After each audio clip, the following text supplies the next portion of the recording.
You're tuned in to the Foxboro BeatCast, a podcast for Patriots fans by Patriots fans. And here are your hosts, is Kaleb McChesney and Ryan Moore.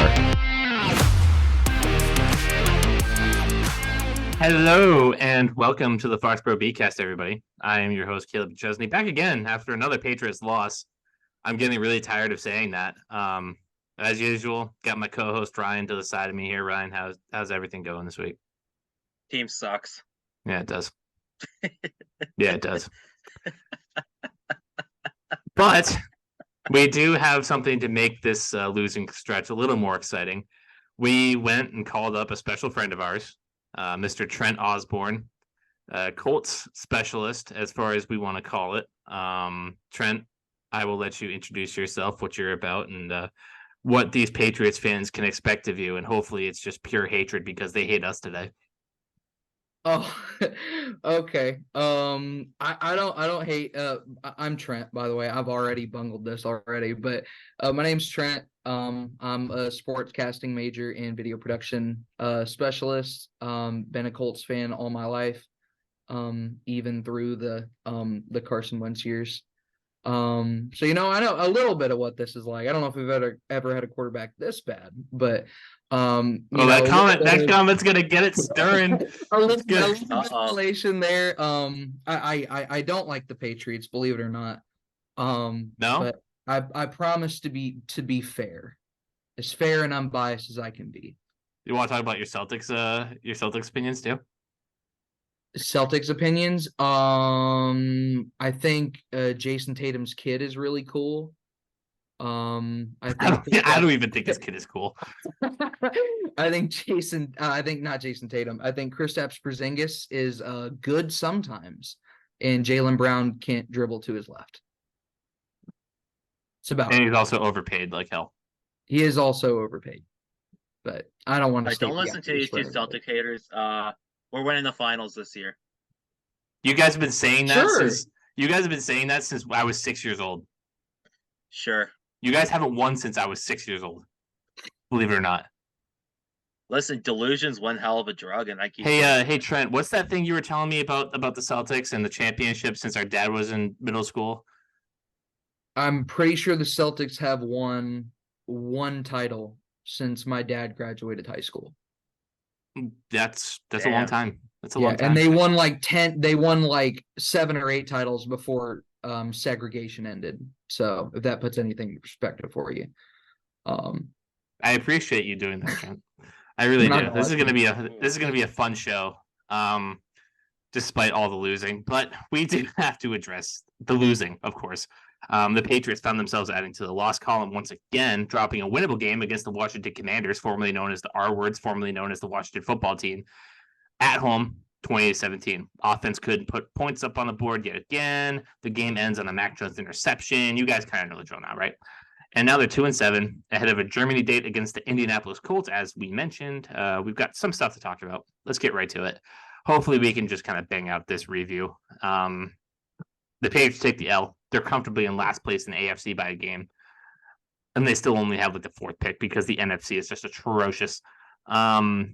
Ryan, what kind of notes do we have from Sunday's loss, and what's kind of the outlook going forward? I will start with one, I guess, kind of positive. How did you find a positive when we're 2-7? That's my question. Well, Ramondre Stevenson was at least kind of enjoyable to watch. Oh yeah, he was. Stud. Yay. Yeah, I love it. I love it when my best enjoyable to watch. I love it when the Patriots' most explosive player on offense is their running back. I really enjoy that. I'm sure you guys know my opinion on running backs. Yeah. I mean, Demario Douglas is an NFL player. That's cool. He didn't do anything yesterday. He was or fine. Sunday. He's probably their best receiver, and that says a lot. Low bar. very low bar. The bar is like beyond hell. I don't know like how much further you can get, but it's somehow past that. But I think they do have an NFL player there at least. Everything else, I mean, the team fucking stunk. How do you lose to the fucking Commanders? I'm being dead serious when I ask this. Like, This is a team that sold at the trade deadline. Their two best pass rushers. Yeah. And you still couldn't throw the ball. Rushing the edge. And the Patriots still lost. The offense couldn't do shit. How much pressure was Washington really getting? The O-line, for as bad as they were, they've been fine the past couple weeks. Since they've shifted Onwenu out to the right side and Sal to be right guard. They've been fine. Yeah, they've been all right, yeah. Vidarian Lowe, he's a terrorist. Knock on some wood. He's gone. The monster is gone. He's hurt. Okay? This O-line's not the problem right now. The team still stinks offensively. And defensively, fucking come on. You let Sam Howell that run on 3rd and whatever the fuck. 3rd and 9, I think it was. You can't let even if it was Lamar Jackson, I'm like, dude, really? I know Lamar Jackson's one of the best rushing QBs ever. But multiple players had the chance to tackle him. That was Sam fucking Howell. You let him get Trent could have tackled Sam Howell on 3rd and 9. Straight shot, but okay. Trying to get you involved. I know you didn't catch a ton of the game. Go ahead. Yeah, keep going. Since this happened today, there's a report that came out about J.C. Jackson and Jack Jones. Yeah, were basically benched. They missed curfew or whatever the fuck on Saturday. I think it was.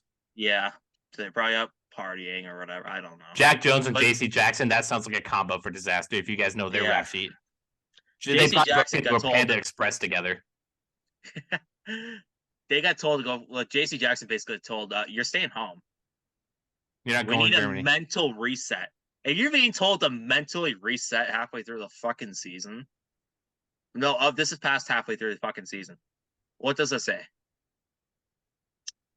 It says, dude, it's looking done. Mm-hmm. Jack Jones. Listen, I had a lot of optimism for the guy when the Patriots drafted him because I read his story. I'm like, this is a guy that fucked up in his past, but he looks like someone that wants to redeem himself. And apparently we were wrong. He wants to continue fucking up. Yeah. And bad off-field habits keep creeping into his career. Honestly, I've seen some dumb things, but Jack Jones bringing 2 firearms loaded through Logan Airport is in the top 2 dumbest things I've ever seen a rookie second-year player do. It's right behind Henry Ruggs. It's literally just right behind it. Listen, I'm not a fucking expert on, a whole lot of gun laws and carrying laws and shit like that, I'll be honest. Carrying guns in an airport is a fucking loaded, insane. Unregistered semi-automatic pistols on your carry-on at Logan fucking Airport. Insane. One of the strictest gun states in the United States is Massachusetts. Yeah, fucking insanity. It's amazing that he didn't get shot right there by security. It's literally amazing he's not in prison right now. He's got better. It's a mandatory 2-year minimum in prison if you bring. And he got out. Yeah. That dude had the best goddamn defense lawyer in the business. Oh yeah, she is. She's amazing. Rosemary Scapiccio. She is just your typical angry Boston broad. She's mean. Trent, I need you to go watch that clip in your free time. It's a joy watching her argue in front of the Boston courthouse steps with all these reporters. It's amazing. Please tell me it's her arguing about why the guy who brought 2 loaded guns into the airport shouldn't get 2 years in prison. Yeah, please send it to me. I gotta see that. But my points on the offense. You went down 10-0 early, and that basically took away the one strength you had over the Commanders, and that was your run game. The run game was excellent for the Patriots in the first half until they got down 10-0 and they were forced to throw. And when they were forced to throw, Mac Jones in clean pockets is throwing off his back foot. He makes some okay passes when he's throwing off his front foot. The touchdown to Hunter Henry, I thought, was a pretty good ball. He utilized Hunter Henry's size and strength, and he was able to go and get it. That was pretty good. He threw some darts, but 9 times out of 10, I feel like on his throwbacks, he's fading away and then like kind of sidearming it, and it just comes out as this like floppy dead duck, and it gets picked off or bobbled, and it's just bad. Like you can blame Jalen Reagor for dropping passes all you want, but I can also point to passes that Mac Jones like violently overthrows, like the 4th and 3 Tyquan Thornton that I put in the comments of everybody calling me an idiot for saying that Mac Jones isn't talented enough to like overcome his mistakes. That throw is all I need to point you. Yeah, Jimmy Garoppolo hits that pass. Listen, and I'll say this right now. People are saying, well, the pass catchers suck. Yeah, they're not good. You know what else isn't good? The quarterback with limited physical abilities that fucking has the worst mechanics I've ever seen for a pocket passer. Dude, like, holy shit, man. What is the QB coach for the Patriots? Who even is the QB coach for the Patriots right now? I'm trying to think. I think it's Bill O'Brien doing double duty. I'll go look. Okay, so is O'Brien doing double duty? I think it's B.O.B. doing double duty. It's a genuine question I have to ask. What's the question? Is it one of Bill Belichick's 7 kids on staff? Yeah, fuck. Okay, Patriots coaching staff. Let me take a look here. Seriously though, if you're a limited pocket passer, you cannot have bad mechanics. Yeah, B.O.B. is the OC quarterbacks coach. Like the assistant quarterbacks coach is Evan Rothstein. He kind of looks like our good friend Justin Feinberg. Does he really? He does. Shout out to Berg. Dude, so when we talk about pocket passes and mechanics, right? Patriots fans, you should know what to expect from a pocket passer and mechanics. You watched Tom fucking Brady for 20 years. O'Brien should have an idea. You want mechanics and pocket passing fundamentals? You watch that guy. Now watch that guy, and people will say, well, that's the greatest ever. Yeah, because that's the bar that was set. But also, it shows what a fucking pocket passer needs to do to succeed for that long in the NFL. Mac Jones is fucking doomed because his fucking footwork is shit. And it wasn't always that way. No. Bad habits ruined his game. And so you could talk about, well, you know, the O-line. Yeah, I agree. The Patriots did not do a good job of developing Mac Jones. Mac Jones also is not a good quarterback. Two things can be true. If you were ever going to get top 16 production out of him, which was debatable when we drafted him, but if you were ever going to do that, you beat it out of him. I don't see how you can need come the back Alabama situation. And people in the comment section of a couple of the posts today on Foxboro were saying, well, at Alabama, he had a fucking like 3 first-rounders to throw to. That had 20 yards of separation on any given play. Yeah. Pretty sure he had 4, right? Didn't he? Oh, yeah. Ruggs, so Waddle. Or whatever. Ruggs, Waddle, Smith, Mechie. And Ruggs. Mechie, yeah. Waddle. But even then, like, he got to throw to Waddle and Smith. So, yeah, he had 4 first-rounders to basically throw to like, put on his tape. And Najee Harris. And he had Najee Harris. The 5. Yeah. Dude, it fucking like, okay, so yeah, the Patriots just need to go like surround their offense with all pros. That's not realistic. I'm sorry. Like, look at the best offenses in the NFL. Even like some of these teams don't necessarily just bleed all pros everywhere. I think Philly is probably as close as you get. Philly and San Francisco. Yep. And those are both places Mac Jones could succeed, sure, but so could I. Yeah. Yeah. You put me under center in Philadelphia, I'll make that quarterback sneak work. Yeah. Well, I don't know, bro. You need to hit the gym, man. You need to squat. You need to have that Jalen Hurts leg strength, man. No. Tom Brady didn't have no leg strength. He was a QB sneak king. We can make it work. But for the tush push, though, you need the leg strength. If I was the quarterback on a tush push, I'd end up in the hospital. I'm pretty sure. But yeah, obviously, the Patriots did a bad job of surrounding him with like any talent whatsoever. Like, we don't need even all pros, but we don't even have number 2s or number 3s. When me and Ryan commented on the stank, and stunk comment from whoever it was, might have been Albert Breer, back in the preseason, talked about the receiver room. We thought it was a little harsh. We thought we had some good guys. We thought Juju was going to be better. Juju's knee's gone. Kendrick Bourne is now on IR. The tight ends have massively underproduced. it's a shitty roster, and we did a bad job of surrounding Mac Jones to get top 16 talent if he had it, and that's probably added to the reason why you'll never get it, is because you can't build a roster. Can I just say, and well, I don't think Jacoby Myers would have done that much of it. Like, he wouldn't be a catalyst. Juju Smith is one of the worst contracts bar none in Patriots history. Oh, certainly. I would actually maybe argue it's the worst of the Belichick era. I'm trying to think of like other ones that were really, really bad. There's like a Dalius Thomas. Jonnu. That one was bad. I'm trying to think. Yeah. A lot of people point to Dalius Thomas as the worst. I'm trying to just. Juju might be up there. You traded away a quality receiver too. Oh, that's balling out over there in Vegas with probably the worst QB play in the league. Jonnu Smith. I said Jonnu like twice and you ignored me. Did you? Oh, sorry. Trent, did I say Jonnu twice? You did. I heard you say Jonnu, but he was also talking, so that's probably why I didn't hear you. Yeah. Listen, I love the sound of my own voice sometimes. No kidding.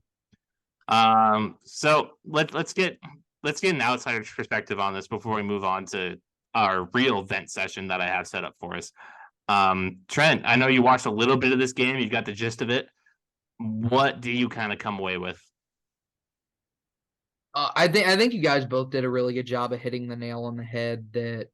I think Ryan said it perfectly. Two things can be true: that Mac Jones just isn't the quarterback you guys thought you were going to get when you drafted him a few years ago, and you've surrounded him with one of the most putrid, uninspiring, offensive sets or teammates personnel. Personnel, that's the word. Thank you. That you can possibly have. And I think the thing that's really interesting about Mac at this point is that, like you said, he was never going to wow you with athletic traits. He was never going to allow you with movement, anything like that. But the little things, being accurate, not making mistakes, being a good decision maker, those were supposed to be the things that you get out of him. And he doesn't have the athletic traits to make up for the fact that he misses wide open passes and he makes poor decisions. Josh Allen, you can't go down 10-0 every single game. Exactly. And it also doesn't help in the case of Ramondre, who I like a lot. I think Ramondre's super talented, but it looks a lot like when I watch the Patriots play, the bit that I do, it looks like the Colts last year. Jonathan Taylor is an all-world level running back, but when you don't have to worry about the rotting carcass of Matt Ryan behind center, you can load up the box every single play, and it's not a factor. So Ramondre doesn't get to cook like he should, and Mac is kind of. I don't want to be too harsh on him. You guys have heard me be super harsh about Mac. No, go for it. We're done. Oh, it's can I make a quick point real quick before you do it's that? Just I look at it and it's like we criticize Josh Allen for things about being inaccurate, making poor decisions, things like that. But he can get away with it because he's talented. Exactly. And it's the thing that like Mac Jones, I look at it like when you compare a guy like one of the reasons I think Tom Brady is the greatest of all time is because anybody could be Tom Brady. He's not some athletic specimen, but he does what he does better than anybody else has ever done it. Like Tom Brady could never be Lamar Jackson. Lamar Jackson could be Tom Brady, but he's just not. And obviously it's not a knock on Lamar, but those little things like that, obviously nobody should be expecting Mac to be Tom Brady, but it's not unreasonable we were kind of talking about it before the pod. It's not unreasonable to expect him to be Baker Mayfield, and he's not even that. Ryan, go ahead. Yeah. I know you were. I was going to make a point about stacking the boxes and just a comparison. It reminded me of Leonard Fournette's last year at LSU, where the fucking Tigers couldn't throw the football, so they just said, "Hey, you know what? Let's just stack the box against this guy. What are they going to do about it? Nothing." And that's the most damning thing you can put it like you can have against a quarterback. If your opposing team just stacks the box defensively every time your offense is out there, that's damning. That's fucking damning. That means your quarterback quite literally cannot put the game on his shoulders at any point. The defense is so fucking arrogant that they know the quarterback won't do shit. They know. So they need to move on from Mac Jones. I'm sorry. He's gone. Don't pick up the 5th-year option. Don't fucking even trade him, cut him, whatever. I don't give a shit. Get this guy off the team. If that's what defenses are going to play him. I think he's just there's no recovering anything if there was anything to recover. Again, that's really debatable that you were going to get top 16 production out of Mac Jones coming out of college. I was a believer in that. I thought he could be something decent in his rookie year. It looked like we had something to build off of. Surely it wasn't the most astounding thing ever that we've ever seen, but he was all right his rookie year. He was the best of his class his rookie year. Trevor Lawrence struggled because he had Urban Meyer as his head coach. That's important context to have. Zach Wilson, he's sucked and he's sucked since. But even Zach Wilson kind of looks better than Mac Jones right now. Zach Wilson is playing below average football, and people in New York are fucking celebrating it. This says a lot. That does say a lot. Justin Fields, I mean, he's still not great, but you could argue Fields got railroaded. Yeah, but I also think Justin Fields has the physical gifts to at least sometimes turn chicken shit into chicken salad. Mac Jones doesn't have that. No, this was the thing about Mac Jones coming out of college, and I can't believe we're doing another goddamn Mac Jones segment. Because he deserves it. He sucks. But we've said he sucks 100 times. Like, and I guess now the only difference is that I'm the one that I'm like passionately saying it now because I was so on the give him the year thing, which we're still gonna give him the year. We're gonna give him 2023 to do whatever. But yeah, the thing about Mac Jones coming out of college was, and to this day, his best quality was not making the mistakes and having good decision making. That's why you drafted him. That was his superhuman trait. If a player is gonna have a superhuman trait, what separates you from the rest? Why are you a first round pick? Mac Jones's he's got a good brain. He's a coachable kid. He's smart. He's not gonna make stupid mistakes. All we've seen the last 2 years, stupid mistakes, again and again and again. So what is he now? He's just this unathletic noodle arm dude, and he doesn't have the brains to overcome it. He can't keep us from going down 10-0 every single game. It's just, I don't know. I'm over it. I'm really over it. Yeah, dude. At any point in the Brady era, did you ever feel like, and once again, Patriots fans be like, well, they can't compare it to Brady. But you know what? That's what I have to go back on. During the Brady era, did you ever feel if the team ever went down 10 that you're like, oh, fuck, turn off the game? No. You know why? Because he is a fucking killer. Probably not until his last year did I ever think that. Mac Jones has no killer instinct. He has no dog in him. And I also want to point this out because this is another post that I made that got some traction. Cam Newton got a bad rap here, but he played better than Mac Jones is this year. Yeah. With a worse team. I don't think anybody can say that this team isn't worse than 2020. Fucking stunk. Like they were bad. And they're like, oh well, look, we had Julian Edelman. Look, and Julian Edelman played like 3 games. Yeah. Dude, Mac Jones doesn't win that Ravens game. I'm trying to think of other wins Cam had that year. I don't even think Mac Jones will win that like Jets game at the end of the year. The game that didn't matter? Or are you talking about the game in the middle of the year? I don't even think he'd win a game that didn't fucking matter. Cam Newton was pretty bad. He was bad. But yeah. He couldn't throw a football, but forward pass. He was confident. He gave the offense a little oomph. I'm sorry, Trent, that you're kind of sitting here quietly, but you know what? I will give so much credit to Cam Newton about that year. He handled that shit with nothing but leadership and class. Even though he was shit, even though he didn't play his best football, even though he fucking caught COVID in the middle of the year and basically railroaded everything, he handled everything like a goddamn pro.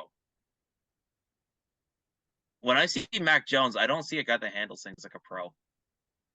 He hasn't. What I'm curious about is that what were they asking him in these pre-draft interviews? Because I feel like, and maybe I'm wrong, obviously I've never been in these interviews before, but I feel like a guy who can handle pressure, a guy who doesn't have the mentality you want, I feel like that's pretty easy to pick up on. I feel like most guys who come into the draft and they have that stigma about them, I feel like we know about it. I also think that we kind of beat that out of them a little bit. Yeah. Well, I think, and this goes back to a deeper issue, I think it's our next block. Mm-hmm. When it comes to Bill Belichick and his drafting, he goes off of word of, former coaches they used to hang out with. Yeah. Yeah. So Nick Saban's his fucking buddy, right? Because him and Saban coached together in Cleveland. Coached against each other at Miami. Yeah. So Belichick and Saban are really tight. And he goes back to, I remember with the N'Keal Harry pick. Yeah. I bitch mentioned this in the pod a couple weeks ago. Makes me sick every time I hear his name. Made that pick was because Bill Belichick was close with Todd Graham, the head coach of Arizona State the year prior, who was like, you cannot pass up on this guy. This N'Keal Harry guy, he is a wide receiver 1. He sold Bill Belichick a lemon. And Bill falls for it every single time. Yeah. Because you know why? Because these guys are fucking snake oil salesmen. That's all college coaches are. And Bill's a big Nepo baby. He loves his nepotism. Yeah. You guys have heard the story for a reason. Look at the entire goddamn coaching staff. I mean, for fuck's sakes. 2 of the coaches are his kids. Bill O'Brien and Adrian Clem. Bill O'Brien, former Patriots OC, he was a Patriot staffer, all that shit. Massachusetts area guy. Adrian Clem was I believe he was the first Belichick pick. Yeah, first Belichick pick under the Patriots. By the way, I need to mention, I don't know if you saw it, Ryan, but Adrian Clem's going to be out a little while with the medical issue. I heard with the health issue. All seriousness, I hope he's okay. Yep. Obviously. That should go without saying. It should also go without saying that stop fucking hiring nepotistic people, man. Stop fucking going to your familiarity, because it's fucking burning you. You gotta get a little uncomfortable with your coaching decisions. You gotta branch out and hire guys that you don't have connections to all that much, but you hire them because they're the best coach available. You don't hire them because they're your fucking friend. You don't draft guys because your fucking friend recommended them to you. You draft guys based on your evaluations on them. You fucking hire guys based on who will do the best job for you, not who do I like the most. Mm-hmm.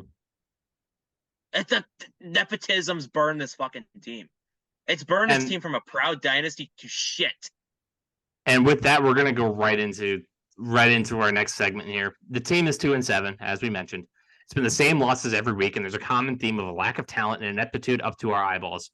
Lately, the focus has been on Bill Belichick. The rumors have been swirling that he's on the hot seat, even including that he might not come back from Germany as the head coach of the New England Patriots. Not that that's a little bit of a stretch, but the fact that it's been reported is telling. Mike Rice said that. The rumors have been swirling that he's on the hot seat, and these losses aren't helping.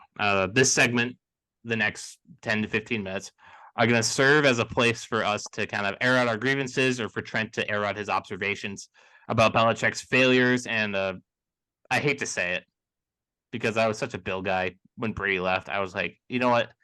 Bill can build a team.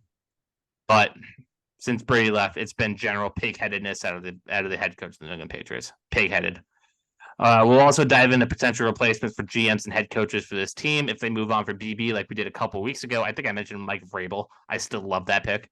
But Trent, you know what? I will let you kind of kick off the observations here as an outsider. Kind of set the table for us here as somebody on the outside looking in the last couple of years, scoreboard watching or reading up on the stories from an outside perspective. What do you kind of make of Belichick over the last 4 years or so? And if you have any nominations for coaches / GMs, please hand them our way.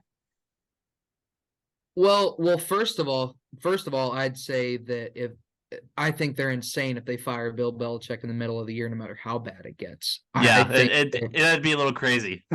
For not only because it's just what's the point, but also, I mean, that's a coach where regardless of who you think was the driving force of it, it's a guy who won you 6 Super Bowls. If you fire a guy who did all that for you after, I mean, there have been a few mid seasons, but the first really bad season Bills had in New England, Vrabel's not going to want to come coach this team. No coach worth the salt is going to want to come into a situation like that. As far as observations over the last few years, I think that it goes into the same thing with the coaching staff. It goes into familiarity, and it goes into this roster, even towards the end of the Brady era, wasn't super talented. Now it looks I'm talking like 2019 on, really. Like Brady's last year into now. Even. Yeah, 2018, no, you won a goddamn Super Bowl. I don't want to hear it. But they won a Super like, Bowl. Who is their fucking? It was basically Edelman, a fucking broken down Gronk, fucking Chris Hogan who couldn't get open, Cordell Patterson who ran shit routes, and Philip Dorsett who, I mean, fuck, you saw what happened. You tried to make him a guy. The offense wasn't that good, and they still won the Super Bowl because they had the greatest football player ever. And a pretty good defense. But go ahead. Pretty good defense. And Brady won that Kansas City game. So yeah, and that's just going into my point. Like, even towards the end of the Brady era, the teams weren't super talented, but you could rest on just having a great defense and Tom Brady, and you'd be fine. And Bill Belichick. Bill obviously deserves a ton of credit as well. But now that Brady's gone, Bill didn't try and shift gears. He didn't try and change anything. I mean, bringing in Cam was an attempt. A bad one, obviously. I don't even think Cam was an attempt. If you want to know my opinion of it, I think he didn't have a plan. Well, he clearly didn't, and I think the first chance he got to actually draft a quarterback, who's he try and draft? The guy who everybody was calling Tom Brady light coming out of college. And the reason why Tom Brady is the greatest of all time is because all the guys who are built like Tom Brady don't work in the NFL. I don't know if we've had this conversation before, but it's like the same reason why Patrick Mahomes is so great is because guys who play his brand of football don't last in the NFL, whether it's injuries or it just doesn't win football. Those two guys are an anomaly for the way they play football, and trying to make Mac, who when he was out was, I mean, we went at length about Mac, but with this roster, it was never going to work. And I don't think Bill has made a serious attempt yet to pivot away from that, whether that's out of pigheadedness, like you said, arrogance, I don't know, but it's crazy to say you want to fire the guy who won you 6 Super Bowls, but I don't see it getting any better anytime soon with the way things are. And just to make a point about 2020, I should add with the Cam Newton thing, the Patriots went into the 2020 draft with Jarrett Stidham and Brian Hoyer as their quarterback, and they traded down to the second round. You know who was on the board in the second round? 2020. So that wasn't Jalen, was it? It was Jalen fucking Hurts. That would have been cool. A quarterback room of Jalen Hurts and Cam Newton. I'd be here for that. Jalen Hurts, in terms of like when you look at like how like the Patriots should evaluate things, right? Based on their standards, when it comes to leadership and toughness and, you know, making the right decisions as a quarterback, is everything the Patriots covet. He's tough, mobile. He's also fucking mobile too. One of the best runners as a quarterback. Every single year, he showed drastic improvement in his football game out of college. In New England's like, nah. We have Jarrett Stidham and Brian Hoyer. You had no plan. You could have gotten a cost-controlled fucking Jalen Hurts for 4 years to evaluate and develop. And maybe does Jalen Hurts maybe not become the guy he is in Philly? I don't know.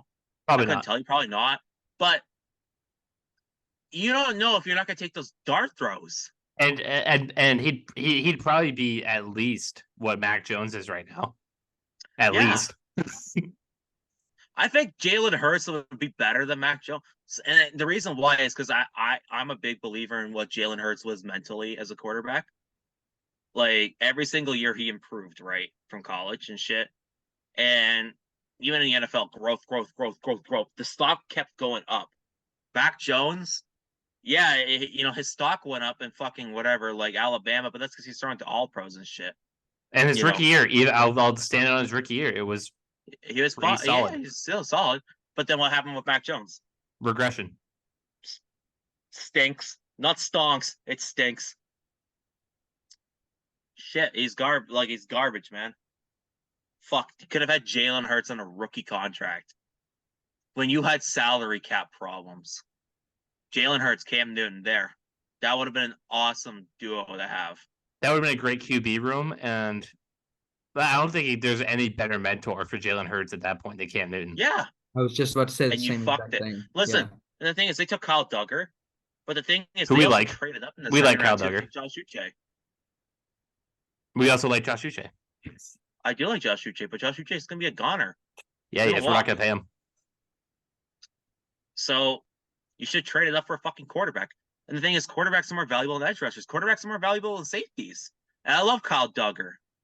He's an awesome football player. I'm not against paying Kyle Duggar. Duggar is also a goner. I think he's likely a goner too. Can I ask you guys a question? Go. Do you think that, and this is just thinking off the top of my head, do you think that Bill was arrogant to the point where he thought that he made Tom Brady to an extent, and he thought he could just do that? Okay, he is kind of he's kind of like I don't want to say quoted, but off the record, kind of sort of the murmurs around that room where you put a top 16 quarterback into that Patriots room, he can win with any of them. Yeah, Joe Judge. There was apparently like Joe Judge and a few other guys. Yeah, look how that fucking worked out for you, Joe. Look how that worked out for you. Assistant head Your coach system Joe is Judge, so by the way. fucking brilliant. It's falling apart. Assistant head coach Joe Judge. Just want to mention that. Yeah, more nepotism. Fuck. Oh my fucking god! I'm legitimately fed up with this fucking team, man. I don't want to fucking come on this pod right now every fucking week and talk about how much we suck, how nepotistic we are, how we fucking suck at drafting, why this team fucking sucks at football. Because I love the New England Patriots, but this team fucking sucks. Everything about it right now fucking sucks, and it's fucking sucked because of the fucking dog shit decisions that the fucking guy in charge has made. I just don't. I think that's a podcast record for fuck. I'm gonna keep going, man. We get demonetized for sure if we made money. If we made money. Holy shit. Trent, I know that this probably sounds like crazy to you as a Colts fan, just like listening. I'm sorry for the profanity, Caleb's Nana. Yeah, I don't know if you're... apologize, Nana, you son of a bitch. Trent, I know this probably sounds crazy to you as like a Colts fan who's seen some hard times for sure, definitely seen some hard times, and you're listening to a couple of Patriots fans who've seen at least 3 Super Bowls. Personally witnessed. Doesn't them. mean we should accept it though.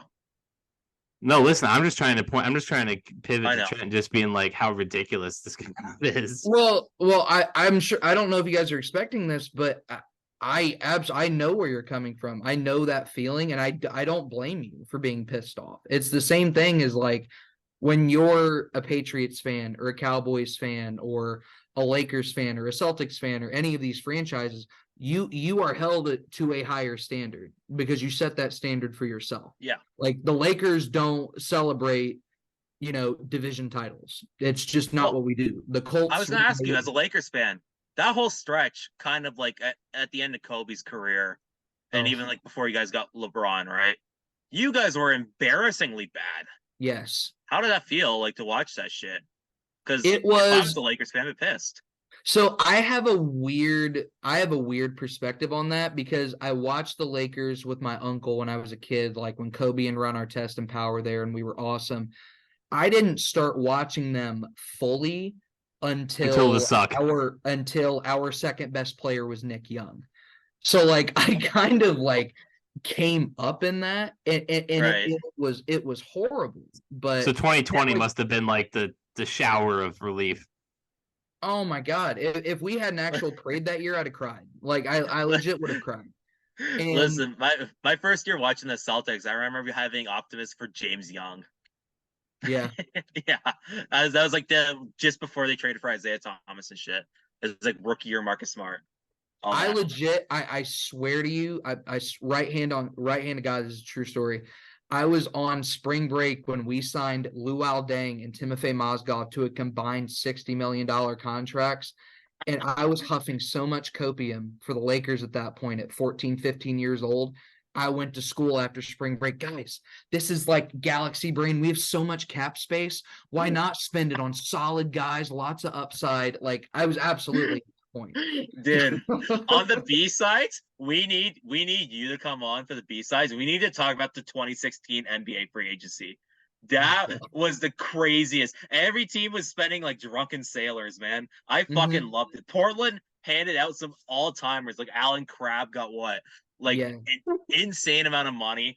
Oh my god, dude. Yeah. Chandler Parsons got a crazy contract. Mike Conley was made the highest paid player in NBA history at the time. Or got like the biggest contract in NBA history at the time. Dude, we need to talk about that fucking offseason. That was crazy. Yeah, I'm pretty sure the Lakers, just real quick, I'm pretty sure the Lakers were so sad at that point that Kevin Durant and LaMarcus Aldridge wouldn't even take a meeting with us, that free agency. That tells you anything about how bad we were. But I went through the same thing with the Colts last year, and the Colts were in a similar situation where instead of just admitting that, you know what, you messed up, you kind of messed up. At first, it was Andrew Luck. And then after 2 to 3 years, you can't use Andrew Luck as an excuse anymore, despite the front office trying to do that. And they refused to just bite the bullet and draft a quarterback. And Colts fans were furious. It was to the point where when we were playing the Vikings, I was pissed off that we were up by like 30. And I went to the movies and I checked my phone after and I saw that we blew it, the biggest blowout ever. And I was Michael Jordan game 6 fist pumping because I wanted a quarterback so bad. I was like, just tear it down, please restart. And I know I'm pretty sure we disagree about Anthony Richardson and his outlook, but Colts fans at this point, I'm more optimistic than Kaleb is. Yeah, I figured. But next year, I feel like for you guys and with the success you've had, I feel like next year will be a lot easier, even if you're terrible. If you guys get a Drake May, a Michael Penix, a Shadur Sanders, a JJ McCarthy, that next year you're going to be like, okay, rebuilding year. This isn't even a rebuilding year. You guys just suck. Like the last year of the Colts, it wasn't even. This a rebuilding is what 2020 was supposed to be. Yeah, exactly. Yeah. And I should add, because you brought up a great point, right, about like all these prestigious franchises. Listen, under Tom Brady, we were served 5-star meals. Yep. Are we gonna get? We were born into 5-star meals. Yeah. We're not getting 5-star meals, okay? But that doesn't mean that we should go from 5-star to literal toilet paper with shit on it being served on a plate. And you get to wash it down with fucking piss. Thank you for that imagery.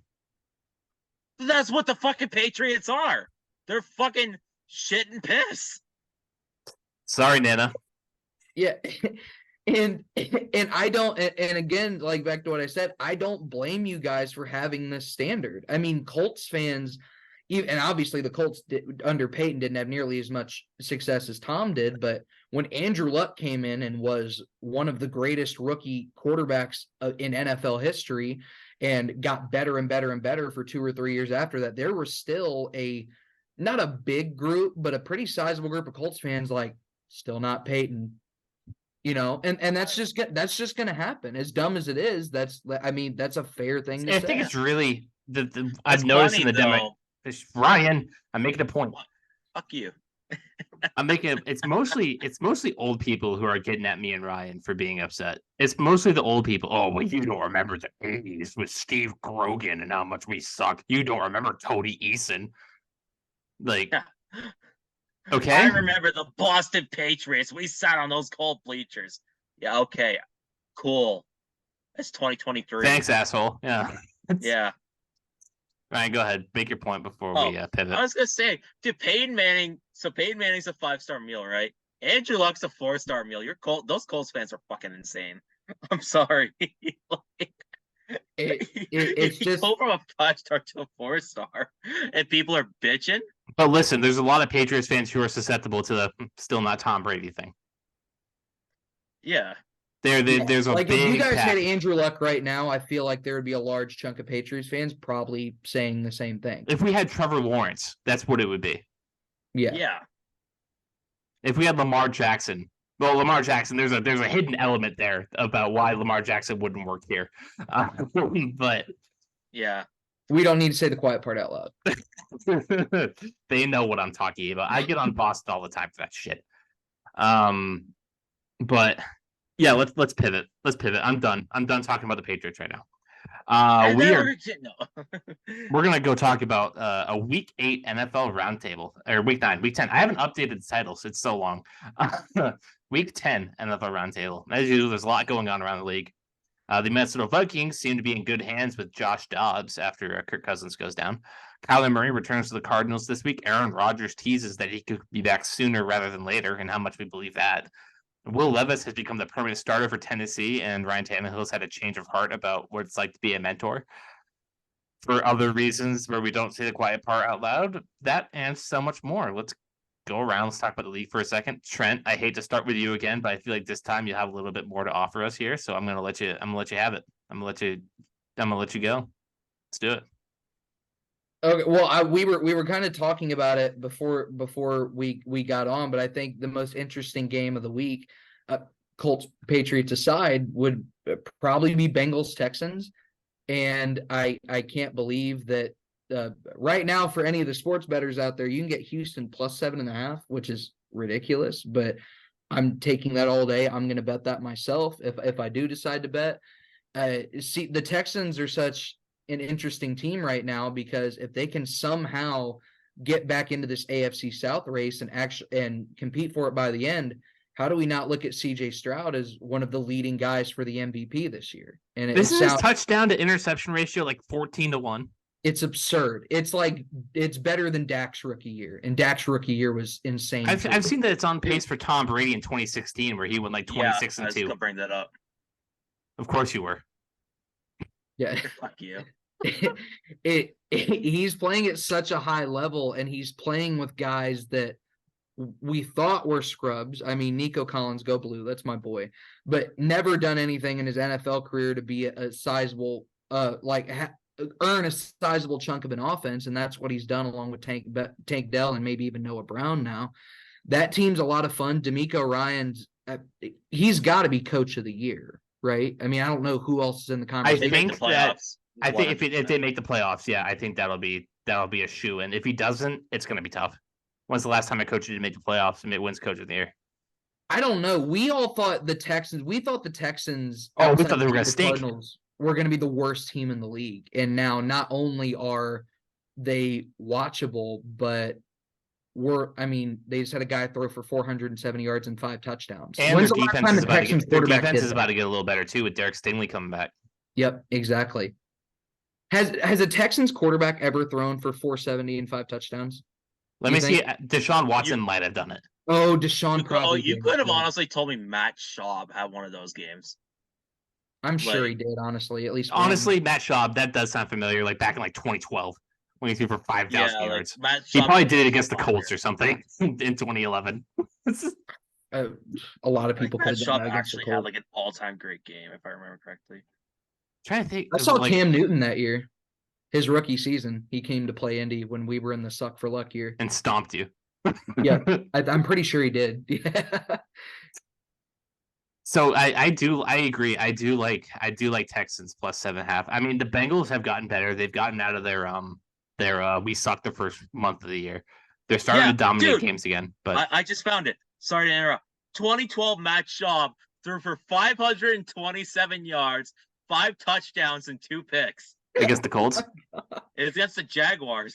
Well, that also checks out. Yeah. Trent, did you hear me and Ryan's conversation last week where we were talking about the 2013 Jaguars and comparing them to the Patriots? No. You need to go back and listen to that episode. We went right down the Jaguars roster back in 2013. It's pretty much like tit for tat what we're dealing with here. That's one of the most depressing things I've ever heard in my entire life. It's a rough time to be a Patriots fan right now. But I agree. I do like Texans plus 7.5. Ryan unfortunately doesn't let me talk about betting. I don't let him talk about the NFL draft in the middle of the year. But you want me to talk about fucking the NFL draft right now? No, I want you to talk about the NFL. How do you feel about Caleb Williams as a prospect, Caleb? We're gonna save that. We're gonna save that for when Ken comes on next week. Because Ken's on my side. Because Ken's on my side. But Ryan, go ahead. Give me some NFL roundtable thoughts here. You guys, but you know what? Actually, it's better I don't talk about Stroud because I'd curse him, and I want him to keep going. Yeah, you need to shut up about Stroud. You're gonna make Gerardo look right. Yeah, fuck. God. Oh God. He doesn't watch. It's okay. You know what? No, I don't care if he does or not. I just thought it was funny. Who can I talk about where I don't completely mush them? Gardner Minshew. You know what? Fuck it. I'm going to talk about the Bengals. Whoa. Because since the Bengals got out of their, obligatory we're dog shit in September phase, they've been the best team in football. In my opinion. I think this is honestly, like, since Burrow's kind of, like, dialed it in, it's some of the best he's looked in the NFL, quite frankly. I don't know if you guys agree. What are the numbers? That's a baby goddamn public. Dude. We each got to come in here with a topic in mind. Jesus. I was trying to find one on the spot. You know what, Trent? Let's go back. Let's go tit for tat here. I'm going to pitch you a couple of teams that are on my mind, and I want you to kind of tell me if they're frauds or if they're legit. Okay. Burrow's last two games. Hold up. Burrow's last two games versus San Francisco. 283. He went 28 for 32 for an 87.5% completion percentage. I can math, yes. Yeah. And then versus Buffalo, 348 yards, 2 touchdowns, 70.5% completion percentage. It's pretty good. If you look at his completion percentage, since he's gotten healthier, man, he's been fucking lasering it. Like, his lowest completion percentages were like the first couple weeks. And then after that, it's been 66.7, 78.3, 68.6, 87.5, and 70.5. He's been dialed in, man. And that's Burrow's game. He's a point guard quarterback, but the best kind of point guard. I know Trent and I had that discussion, but I was about to say, like, I was waiting for Trent to jump on you with this point guard quarterback shit. I actually mean that in a nicer way, though, than Trent has ever meant it. Or in the sense of, like, I view. Well, yeah, like, Trent hates the term. Yeah, well, I don't know if I hate the term. It's just my thought process was so much. I just feel like the way that point guard quarterback is used is we use it for quarterbacks who actually stink, and on a team that isn't like super well built, they just suck. How I've always viewed it was, like, I view it as, like, this guy knows how to distribute the ball to his playmakers. Like, yeah, he's not the most physically gifted, which Burrow isn't, but Burrow's accurate. He's dependable. He's smart as shit. He's an assassin, just like a great point guard. And those are the guys you need, man. So that's how I've always felt about it. And that's Burrow is playing his most dialed in football right now. And knock on wood, I hope he fucking continues it because I love Joe Burrow. So are they gonna win the Super Bowl this year? I fucking hope so. I need some likable teams in the Super Bowl, man. Give me a definitive answer, yes or no. What? Give me a definitive answer. The Bengals going to win the Super Bowl, yes or no?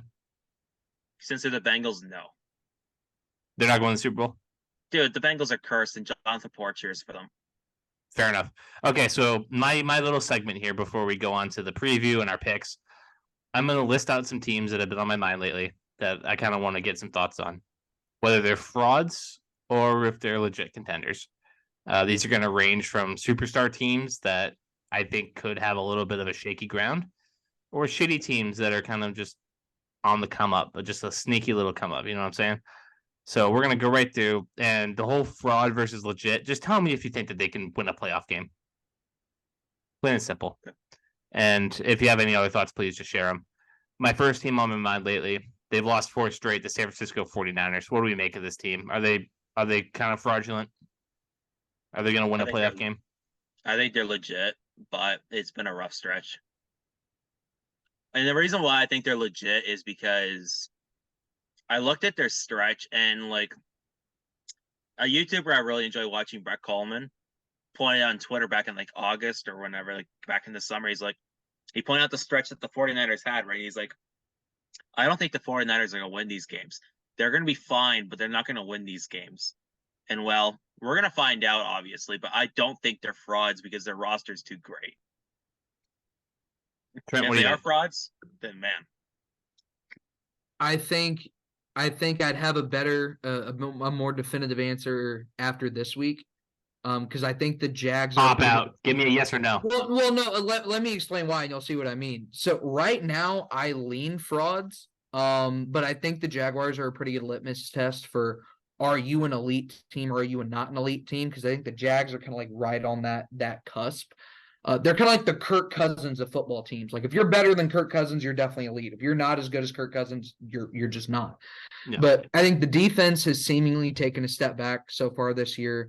Brock Purdy, I don't think he's that guy. I know that's a big hot topic right now, but he's definitely not. Listen, like he plays in the most like dummy friendly offense. Like you can't screw that up. Jimmy didn't screw it up. Mac Jones wouldn't screw it up. Brock Purdy, he can't be dumb. We're gonna edit that out. He can't be dumb. He can't be dumb, and he is not being dumb, but he's also just not very talented. Yeah, and I agree. And I think if the question is, can the 49ers win a playoff game? Absolutely. But do I think that them trotting out the team with the way the defense is looking right now, with how banged up the receivers have been, with Christian McCaffrey, which I think we all love Christian McCaffrey, but not the most reliable guy as far as his health goes. There's a lot of question marks about this team. Do I trust them to go into Philadelphia in January and win a game? I don't. I don't even know if I trust them to go into. I want to say Dallas because they've had Dallas's number, but if Dallas can figure out why the Niners have been such a bugaboo for them, if they can play like they did the other week against Philadelphia, they can absolutely play like that against San Francisco. All right, and now I'm going to make you guys pick between two teams here to win their division. It's kind of a hot race. It can get a little sketchy down the stretch, and then we're going to go right into our preview. Then we're going to do our picks. First one, the NFC North, the Lions and the Vikings. This race is becoming increasingly tight, especially now that Josh Dobbs looks like he's going to be able to command this offense, and Justin Jefferson's coming back. The Lions, all they got to do is not screw it up, but they're the Detroit Lions. So, with that, Ryan, what do you make of this division race? I'm lion pilled for the rest of the year. So I guess that means the Vikings are going to win it. Okay. Yeah, congrats, Minnesota. Trent, what do you got? I'm also Lions pilled. I think that it's the Detroit Lions isms, and I don't blame people for still thinking that. I think that thing died for this team when they beat Green Bay last year at the end of the season. Then they beat Kansas City week 1. Exactly. They're playing with confidence. I think they have a receiver in the sun god, all praise, Amon-Ra St. Brown, playing as good as anybody in the league. Jared Goff. If the Lions get the number 1 seed and they're at home all through the playoffs, you don't know. You never know. Yeah, you never know. Jared Goff at home is like prime Tom Brady, apparently. So and the defense is awesome. Obviously, Aiden Hutchinson is incredible. Go Blue. I think the Vikings are going to be competitive. I think Josh Dobbs, shout out Josh Dobbs. I think this story is incredible. And I think the Vikings are a team that you can't totally shut out, but I would be pretty surprised if the Lions don't take this division. Because I am just such an instigator, an antagonist, kind of stir the pot a little bit. I'll take Minnesota. I'll take Minnesota with this race. I think Detroit's going to screw it up. I think Detroit's going to screw it up big. And if they win the division, they're going to screw it up in the playoffs. And they're going to lose to like Minnesota in the wild card round or something. It's going to be rough. That would actually be heartbreaking. We would never let Chisholm hear the end of it. And now last one. Buffalo and Miami. Miami, brutal loss out in Germany against the Chiefs. The trend kind of continues of, can they beat a real team? And then, with Buffalo, it's, can you just get your shit together? Trent, what do you make of that race? I think just going back to last year, I mean, the Dolphins almost beat the Bills with Skylar Thompson. I tried not to talk about the Bills because I figured in our real or fraud thing, I thought for sure the Bills were going to get brought up. Biggest frauds in the league.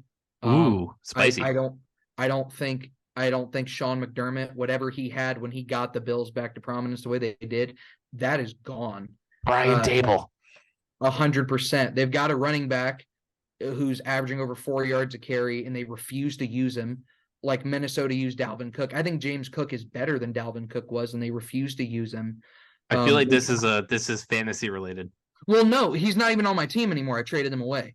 That's right. I have James Cook on none of my fantasy teams, and I still feel exactly the same way. It makes me want to pull my hair out how they don't want to use James Cook. It took Dawson Knox getting hurt for them to take the shackles off of Dalton Kincaid. And it just seems like they don't know what they're doing. And then you got the usual roller coaster of Josh Allen, where one night he's the greatest athlete in the history of the universe anyone's ever seen, and then the next night he's Jeff George. So you can't rely on him. You can't rely on him. And then even at their best, even this year, I don't know if they're hanging with when it comes playoff time, the Chiefs or the Bengals or anybody on that level. Ryan, what do you think? Well, and I know that me and you have had our fights about Miami. I think Miami is going to win the division. Attaboy, he's come around. Well, it's because Buffalo's coaching is just embarrassing. They're bad. Want to trade? McDermott, honestly, McDermott should probably be fired if the Bills lose in the playoffs. Ooh, that is spicy.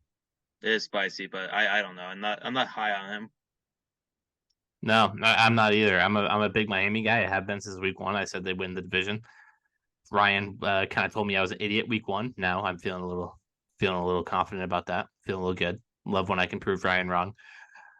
And now we go into our Germany preview. Obviously, this is the game we all are just dying to talk about. We are just so pumped.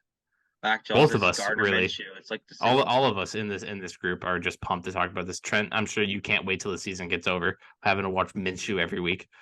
I said it in the group chat. It's for Colts fans, at least for me, it's F it we ball the rest of the season. Like playoff hopes aren't totally dead. So every time we win, that's cool. Every time we lose, we're one pick closer to Joe Alt or Brock Bowers.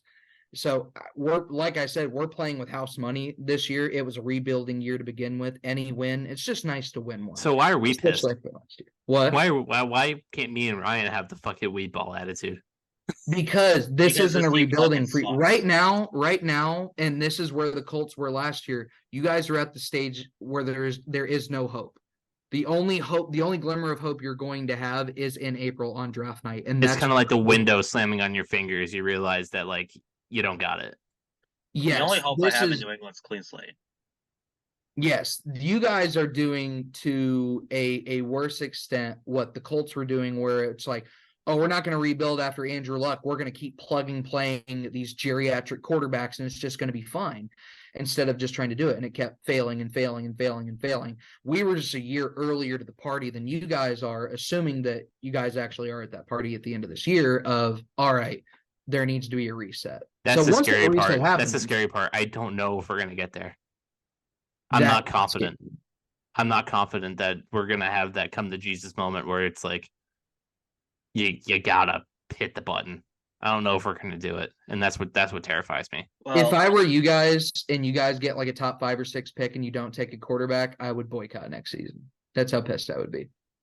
Dude, I'm 2 seconds away from turning this page from Foxboro BeatCast to the Alex Bowman beat, and we're just gonna post about NASCAR all day. Swear to God. Quickly, since you brought it up about Week 11 and Belichick and shit, right? I honestly think if you get blown out to the Colts, I wouldn't be surprised if that was Belichick's last game as a Patriot. So you think that he could legit get left in Germany? Yes, because there's the bye week coming up. And even for all my Belichick races and stuff, end of season. Maybe they'll trade him. Maybe they'll, ceremoniously will walk away from it. Mike Rice, I don't know. I forgot how to say his fucking name. I think it's Reese. He went on a podcast and said, listen, it's not out of the realm of possibilities that if the Patriots have another disaster in, this week in Germany, that the unthinkable happens. And so if it was Volan or Breer who said that, we just kind of shrug it and just be like, well, it's Mike Reese saying it's that. Volan. That's Reese. That's telling. yeah, and listen, the thing is about Mike Reese too is he's not a clickbait artist. He's none of that shit. He used to work for the team. He's probably the most valid reporter the Patriots have. Yeah, Jeff. And he's actually he calls a spade, right?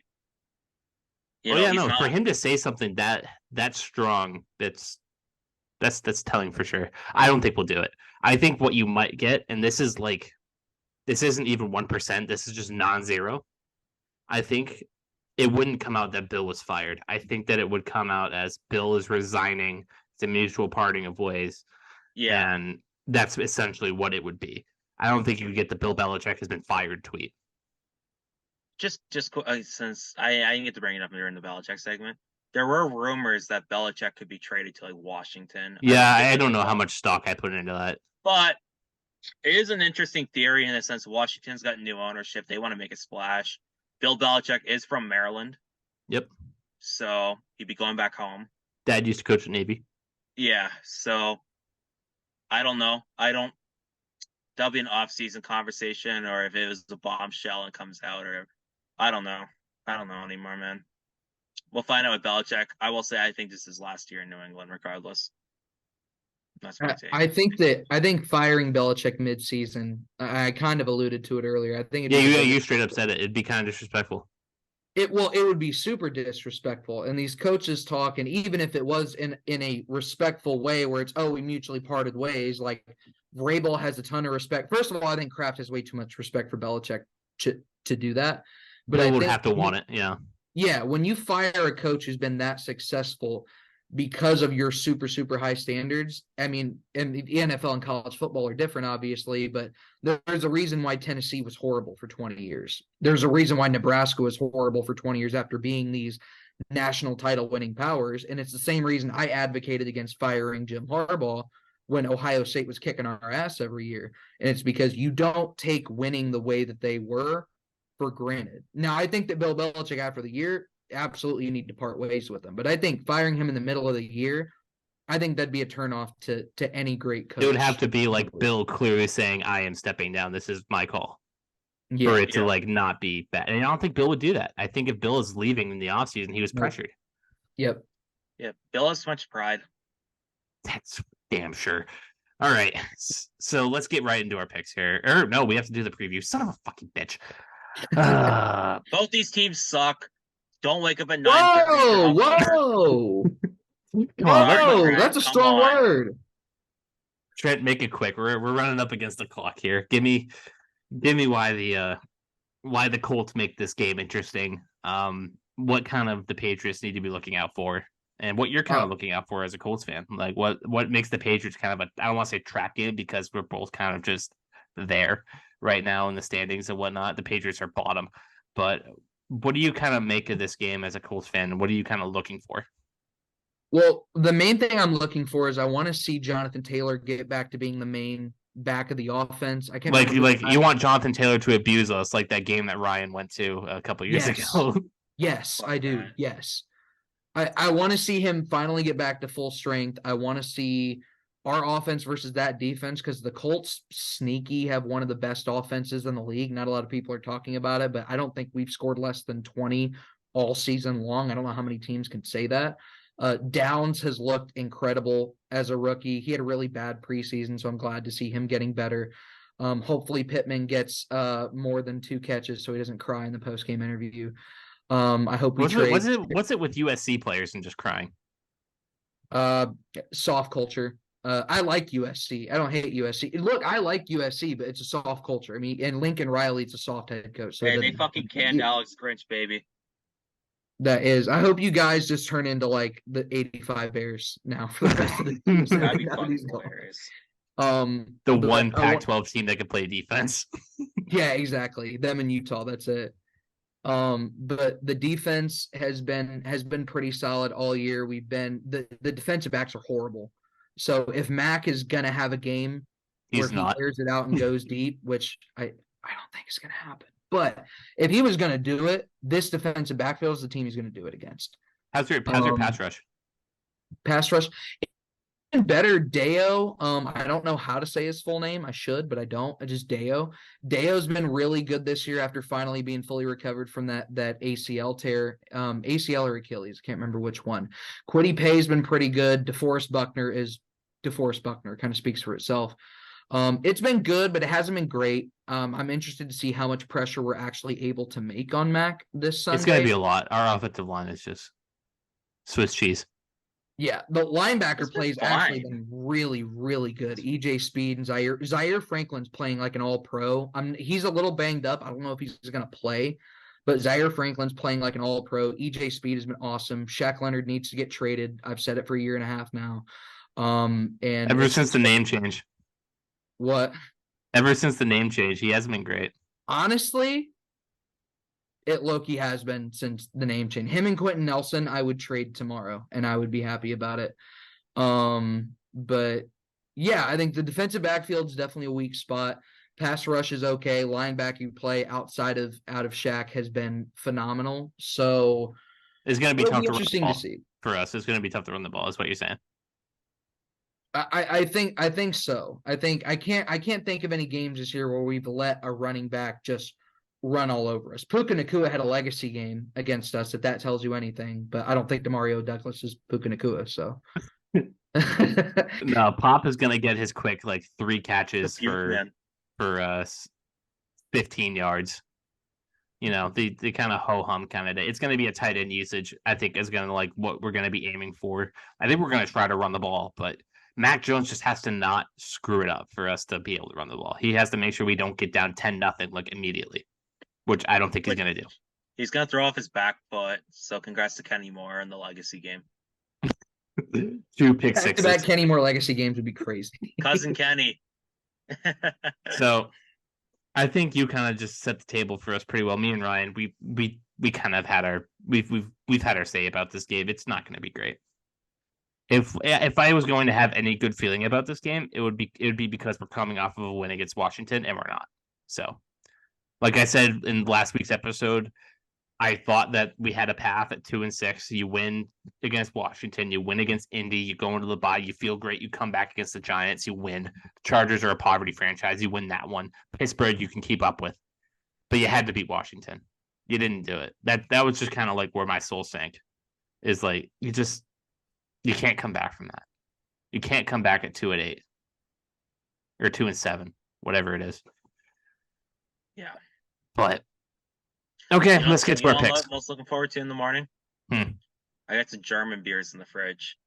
I got the big old Oktoberfest. At 9:30 in the morning, dude. I don't give a fuck. 9:30 in the morning. I would just be the Patriots, man. Let me have something. I miss NASCAR season already. All right. It's hockey season, baby. We got our week 10 pick'em. In week 9, Ryan beat me with a score of 10-8. But we're right back on to a new week, and we got our good pal Trent to help us keep track. And by say keep track, I mean participate, because I'm the guy keeping track.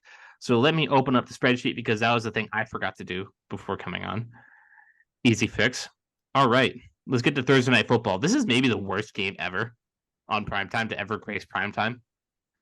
The Carolina Panthers are taking on the Chicago Bears. I will start with Ryan. Who do you got in this one and why? Well, we got Columbus Crushers legend Tyson Bagent versus Columbus Crushers legend Bryce Young. I quite frankly do not give a single fuck about this game. Do I have to pick this game? Can we just scratch this off, all three of us? Do we have to You want me to just write in tie like Elcio does? Just Bryce Young, whatever. Carolina it is. Trent, what do you think about this game? Going back to what I said about the Colts, the defense has just been leaking from the defensive back play, and the defense had by far their best game of the year against the Panthers. I don't expect a bounce back. I do expect an Adam Thielen legacy game, but I think the Bears are going to win. Gotcha. And we're going to skip Indy and New England, obviously, save that for the end. We're going to go to Baltimore, where the Browns are traveling to M&T Bank. I think that's the stadium, to take on the Ravens. Trent, what do you got in this one? Sorry, say that again. Browns and Ravens. What do you got? Oh, okay. Sorry. I'm sorry. The Tristan wrote the games in wrong. so it's all out of order. I'm sorry. Okay. That was my fault. But No, go ahead. you're good. Brown. I think the Browns always play the Ravens really well, so I expect a tight game. But I'm really high on the Ravens right now. Mhm. I'll just go with them because I trust them as much as I trust any team in the league. Ryan, what do you think? Ravens got the best defense in football right now, man. And I think they're gonna continue it. All right. So Ravens it is. I also take the Ravens. And I forgot to say what I'm taking on Thursday football. I'm taking the Bears. The Panthers can't win. They just can't do it. Up next, ignore the sheet because Tristan got it wrong. The Bengals are defending home turf against the Houston Texans. Ryan, who do you got in this one? This is one of the games this was a game I never thought I'd look forward to, at least this year, but I'm really looking forward to this one. With that being said, I think the Bengals are buzzing right now, and I think the Bengals will win. And CJ remember, Stroud's gonna make it one hell of a football game, though. I'll say that. the bet line is Houston +7. Please go bet that and make some free money. Trent, what do you got in this one? We are not gambling experts, by the way, so take it up with your bookie if we're wrong, not us. Don't gamble with the mafia. Basically what Ryan said, I wouldn't be surprised one bit to see Houston win this game with how well they've been playing right now, but the Bengals are playing just as well, even better than they are, especially with how they looked against Buffalo. Bengals to win, but I would pick Houston to cover. I wish we were doing betting line picks, but Ryan hates it. Next, we got the Niners going to Jacksonville, taking on the Jags. We talked about this as a litmus test, Trent. Who do you got in this one and why? I think this one's really tough. Coming off of a bye, because they're both coming off a bye, correct? The Niners and the Jags. I believe so. Yeah, coming off a bye, I can't imagine Kyle Shanahan lets this team lose this game. I think Purdy will be just good enough for them to win, but I don't think it'll be a blowout by any means. I'd pick the Niners. Ryan, what do you got? I had San Francisco as well. I forgot to say that I took the Bengals in the last game against Houston. I think, like Trent said, it's going to be really close. I wouldn't be shocked one bit if Houston pulls it out. And I am also taking San Francisco. I think the Jaguars. They're kind of becoming a little chargery if they haven't been chargery forever. Yeah. I don't trust them to win football games, especially against good teams like that. But up next, Ryan, the Saints are traveling to Minnesota to take on the Vikings. What do you got in this one? Saints Vikings. Okay. Josh Dobbs' first start as a Viking. It's kind of a mid-off, but I think the Saints will win. Whoa. Not really that much of a whoa. I think it's a whoa. Trent, what do you think?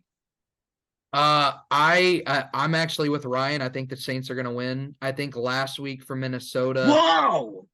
I think last week for Minnesota may have been kind of a dead cat bounce type of game.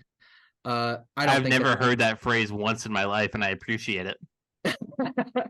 Yeah, I think that was kind of a dead cat bounce type game for them. I don't think that team has any juice, and New Orleans is playing for a division title. I think the Saints are going to win. I'm taking Minnesota. I think they got the juice. I think Josh Dobbs has the energy. They're getting Josh Jefferson back in the next couple of weeks. That locker room is pretty excited. I think they got enough tools to squeak by. I think it's going to be a pretty good game. It's going to be a pretty good game, a surprising one that not a lot of people were expecting to be really good. I'll take Minnesota though. I think that they just got some type of energy over there. And like I said, I think they're going to win the division. If they're going to win the division, they're going to have to win there. But up next, we got a Super Bowl 45 rematch here. The Green Bay Packers, Jordan Love, head into formerly known as Heinz Field, take on the Pittsburgh Steelers. Trent, who do you got in this one? Steelers in one of the grossest games you will see all year. This is a skip. I don't think there's much to say. I think the Packers offense stinks. I think the Steelers offense stinks. I don't think the Packers defense is all that great, and I think the Steelers defense is really good. So I'll go with the Steelers. Solid. Ryan, what do you think? Listen, I made a stupid declaration earlier this year that the Packers you did. the NFC North. Yeah, you did, you Well, I'm jackass. wrong and I'm an idiot, and I'll probably take a few shots at the end of the year for all the stupid shit I've said this season. With that being said, I still feel the love. I'm riding and dying with Jordan Love, baby, and that's because he's my dynasty quarterback. I have no choice. Give me Jordan Love. I don't know if you're riding. I think you're just dying. I I'm am taking dying at Pittsburgh with this Trent. point, but I'm fucking taking ball. Pittsburgh with Trent. I think the Packers are just blow.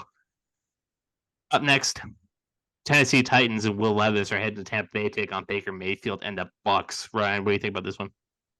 I'm sorry. The Bucks are playing who? The Titans. Oh, fuck that. Titans. I agree. Trent? I'll go Buccaneers. I think at this point, the Buccaneers have a good defense. They've got 2 weeks worth of film on Will Levis at this point. If the Titans are able to pull this out, I think that's a major feather in Will Levis's cap, so to speak, as far as being a rookie so early on. But I think he's going to struggle against Tampa Bay, and I think the Buccaneers are going to win. I think it could go either way. I'll take Tennessee, but I wouldn't be shocked if it goes either way. Dude, those Bucks cornerbacks got charboiled last week, man. That was bad. Up next, I believe this is Kyler Murray. I think Kyler Murray's starting. I think it's like been confirmed he's playing. As of now, yes. The Falcons are this week.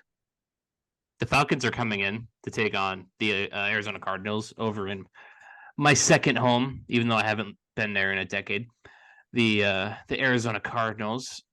I believe I went with Ryan first last time. So Trent, it is your turn. Tell me where you think this game's gonna go.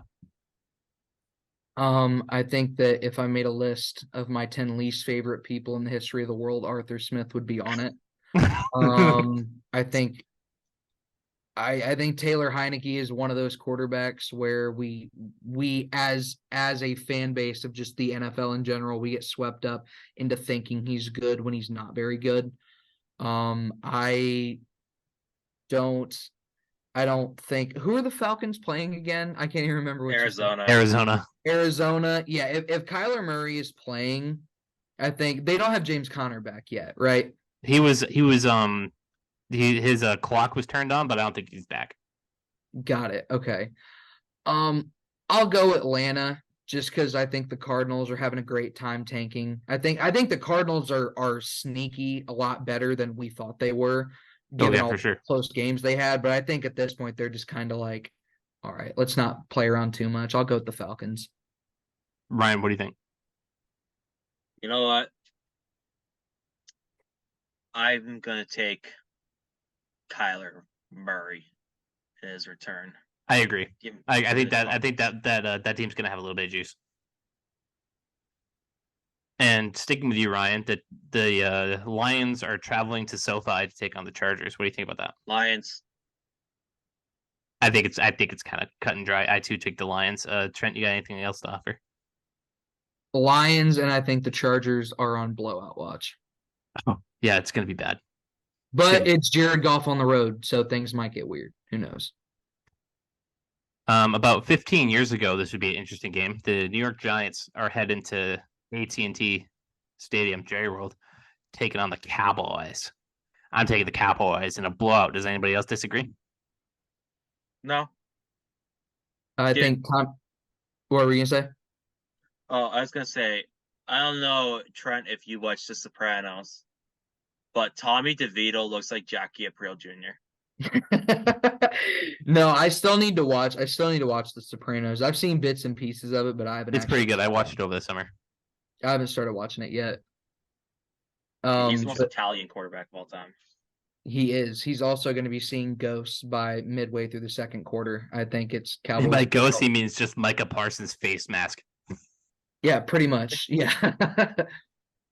Up next, this game could be kind of interesting. The Commanders are heading to Seattle to take on the Seahawks. Commanders are kind of overachieving. Seattle, they've been overachieving the last 2 years now. I took Seattle. It's going to be close. It's going to be kind of a weird game. I'm taking Seattle. Trent, what do you think?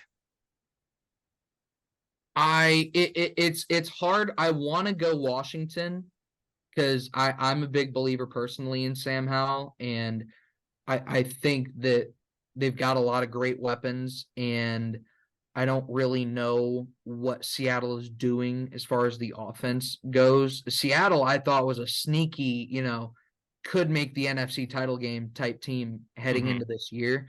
And they played like that for the first few weeks of the year, but I think they're just on downslide. Hasn't worked out that way, especially with DK. Like, he's been kind of quiet.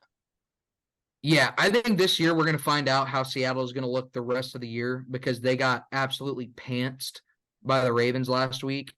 And they should come out pissed off, their hair on fire. I'll take Seattle, but they better win this game or things are going to get ugly quick for them. Ryan? I got Seattle. Nothing really to add? No. Well, this primetime game also sucks. The Raiders host the Jets.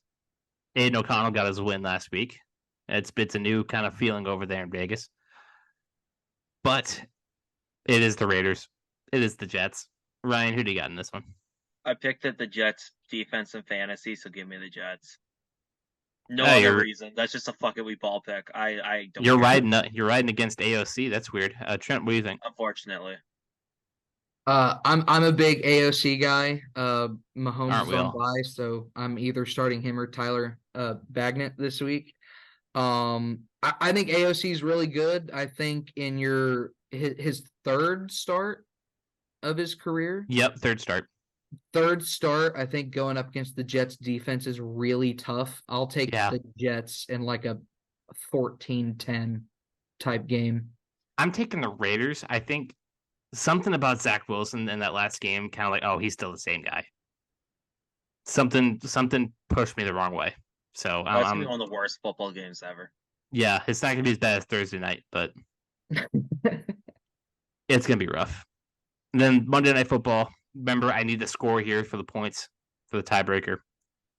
Denver's headed into Buffalo, take on the Bills. Denver coming off a bye. The Bills coming off the loss to Cincinnati. Yep, that's right. Yes. Trent, what do you got? I'm going to pick Buffalo because I feel like I have to. Mm-hmm. You can't pick Denver in this spot. Yeah, you can't pick Denver, but can you imagine what is Stephon Diggs going to look like on the sideline if this is a close game late in the fourth? Like, and the game is like 17-10. This is going to be like a players-only meeting type loss if Buffalo wins this game. I'll take Buffalo, but I don't feel super confident about it. No, me neither. I think that the saving grace for Buffalo is that the Denver Broncos don't have the defense. But Ryan, what do you think?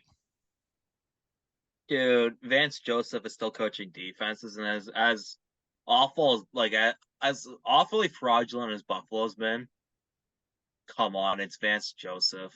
He's the Alex Grinch of the NFL. So give me Buffalo. Score? 35-14. That's a score of 46. And the last game of the night. We talked about it ish. We're all ready for bed. We want to just be done with this. Want to be done with this expeditiously. The Colts and the Patriots in Germany. I will save my pick for last because I have a little tiny short little rant that I want to go on before we hit the 2-hour mark, for God's sakes. Trent, what do you got in this one? I think the Colts are going to win, and I think they're going to win unless Gardner Minshew just absolutely craps himself like he did against New Orleans. I think the Colts are going to win this by two touchdowns.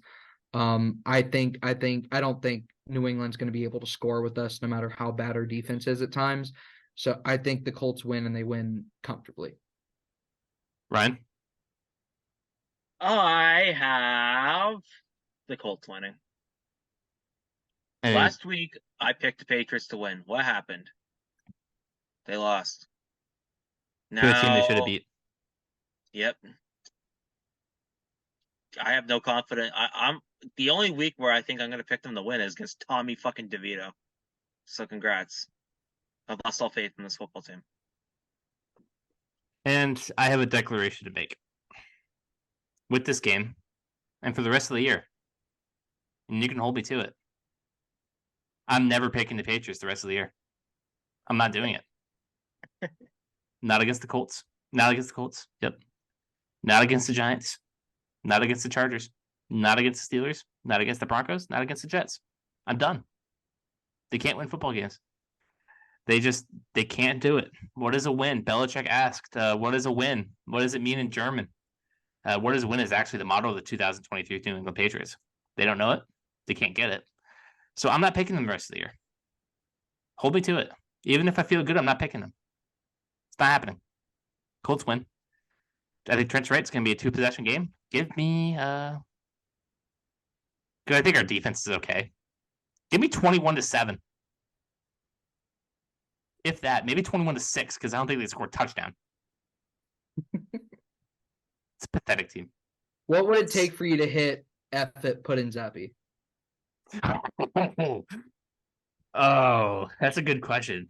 That's a really good question, Trent. Would it take a Giants loss for you to finally hit bottom on that? No. You couldn't get me to do it.